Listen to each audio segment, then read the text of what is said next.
toward the open sea. Into the widening spill of the spotlight steps the flutist. His glistening golden instrument, slender in serpentine repose, is slowly raised to his lips. The beam of warm and yellow light showering down from high along the back wall of the theater narrows, holding its embrace smugly within around the musician.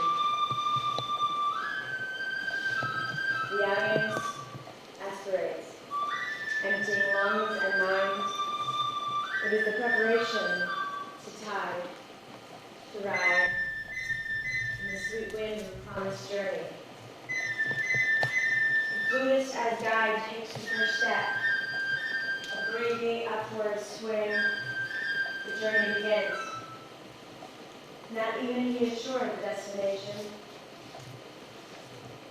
He is an improviser, a dealer in the currency of exploration, sometimes sad, sometimes happy, sometimes jocular, but always serious.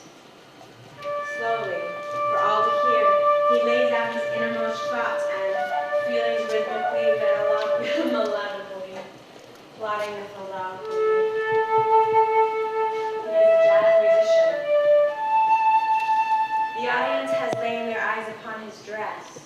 They notice his straight, his stance, the tilt of his head, the way his fingers and hands manipulate the keys of the flute.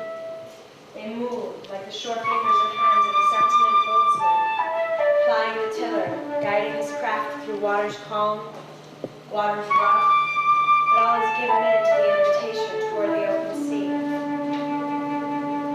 The mind of the flutist is focused. The mind of the boatsman, set upon the way of the journey, the fix of the rudder slicing darkly silent waters there below the craft. There's joyous anticipation in the house. Waiting on the shelves of eyelids, tears reflect the color of the sky, and the warmth and passion of each soul presents. The audience experiencing a gentle nudge, the spirit of the muse wafting in and around the islands, and leads the way, leaving the mundane pathways of daily life to devour, through liquid crests and valleys of waves, to exotic isles and states of fantasy.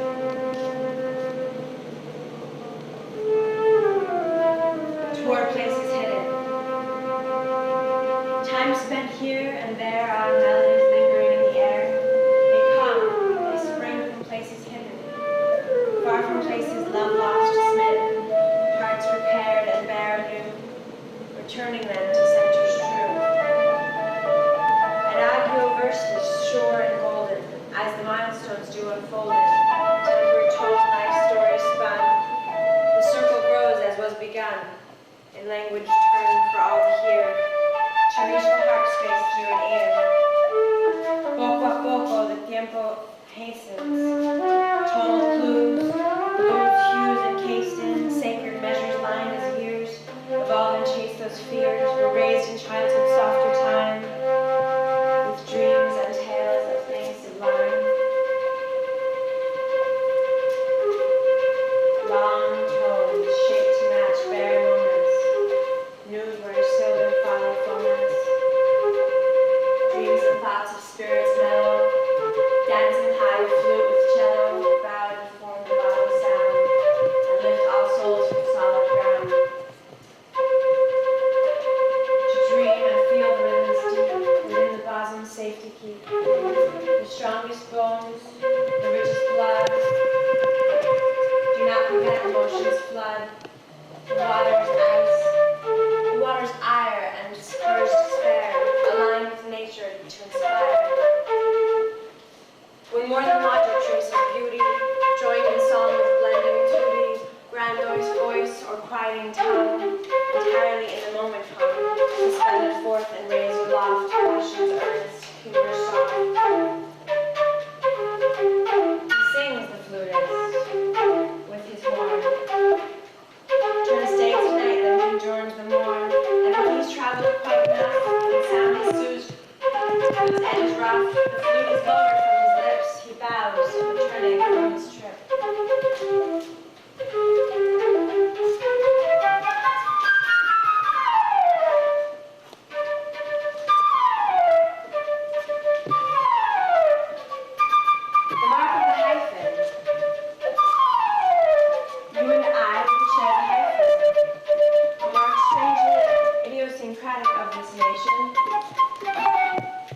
You, Japanese American, Cuban American, Greek American, Italian American, and any hyphenated American, and I, an African American. We each have two names.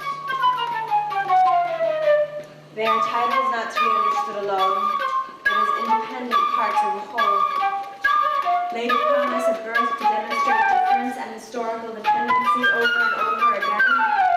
The last name meaning the first of the root, makes the title owing this distant one for its life, like a flower appreciated because of the qualities of its seed, consequent reliance on its ancestry. You and I, we drag our ancestors' bones, their dreams, with us everywhere, their very spirits dancing around for all to see. For all who would know our hyphen identity and swear they know us. It is an Hellenic concept, Athena, satisfying the soul of antiquity, and meaning which should be taken as one, understood separately but begging simultaneously for shore sake.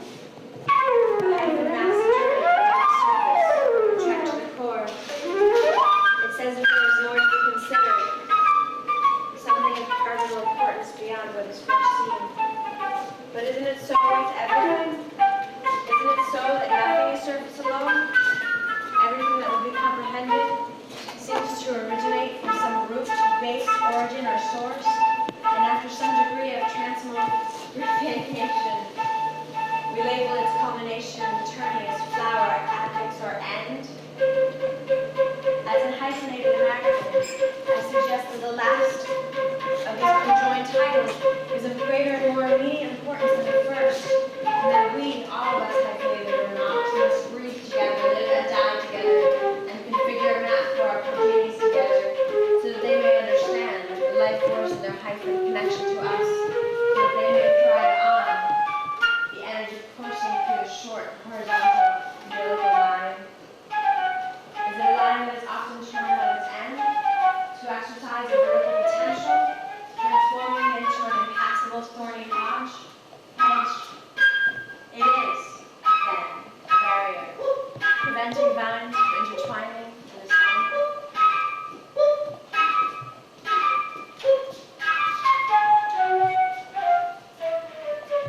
A tale of Flotsam, dedicated to the spirit of individualism. He lives by distant shores of reason, dwells far from logic's place, in space remote from the domain of words.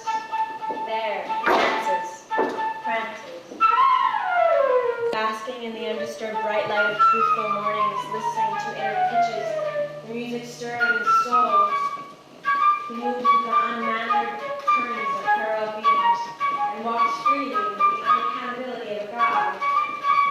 Society will label his actions antisocial, primitive, wild, but as with the grace of Montaigne's animals. Inerrant words of the intellect, limiting and isolating understandings of the educated, even the peculiarly shaped functional wisdom of the streetwise, all fail miserably in trying to comprehend his nature.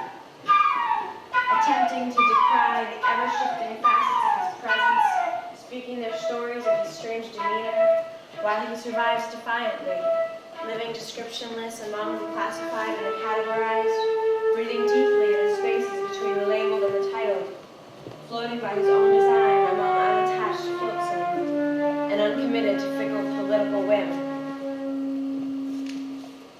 Those who dress their minds and bodies in the cloth, hiding their own flawed humanity, serving as mere pawns for collectors of the coin, would say he has no soul, and that his frayed spirit cries out for darning. But their eyes see only what will assuage their own darkened egos, or whatever will fill plentiful pockets of coin. Theirs is a collective persona reeking of misdirection, as they mouth tenets, text, and dogma to govern those poor souls who fear the unknown, the dying, and the burn of the fire.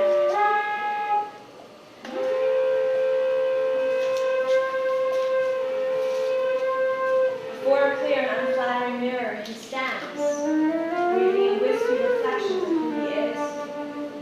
He is warmed by sightings of disparate, though somehow conjoined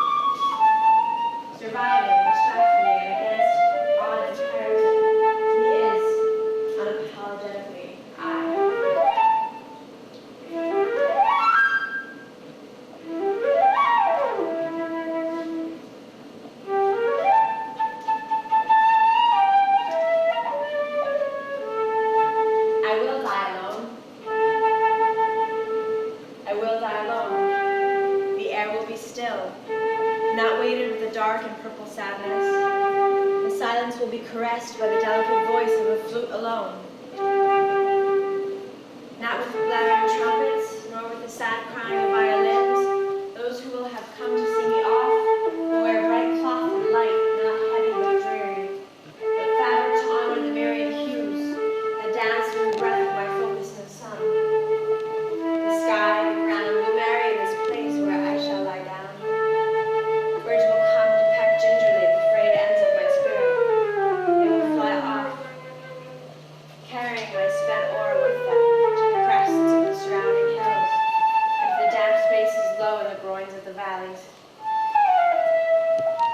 Perhaps a solo human voice will join to improvise with the flute.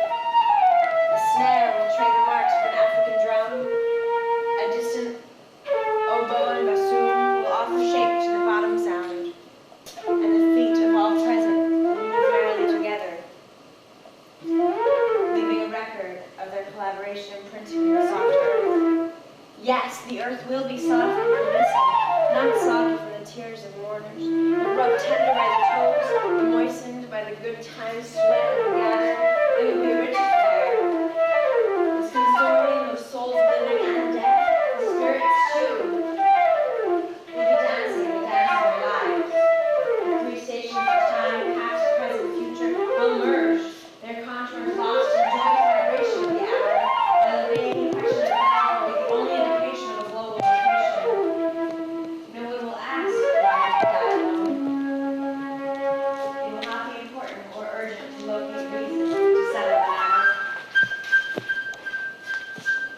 For all will know that I passed quite the same when I entered, warm, wet, and wailing, and that I grew, watching, wondering, wishing, wanting, while waiting anxiously for everything and nothing at once. Someone will speak my history. He will say that I was possessed of the seed of my grandfather, a seed planted in the rich, red southern ground, a seed not only meant to ensure the melting of shackles of iron, but a seed meant to open windows into walls of closed minds.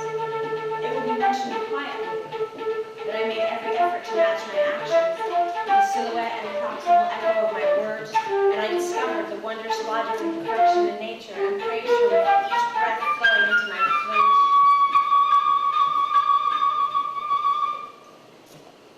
The powerful animals, the substantive essence in all things, revealed themselves to me in time.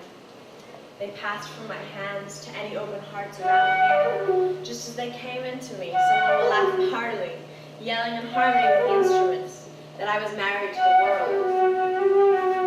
My spouse, a large, throbbing, and uncompromising entity, a thing generous beyond the grasp of language, grander than any overwhelming aspect of the earth, and fairer than the vast reaches of sympathetic justice. I attempted to impregnate her with the semen of my ego, sperm generated by magical sources found under the hem of her own skirt. I think I succeeded only when praise of her glories fit within the just and timely order of her turning. The petty and violent exigencies of some humans could not daunt this merit, could not bend my soul and play their games, to participate in their political and social follies. I was not oblivious to the initiating mouths of alleys and corridors, pathways through a system, through a miasma of rotten souls.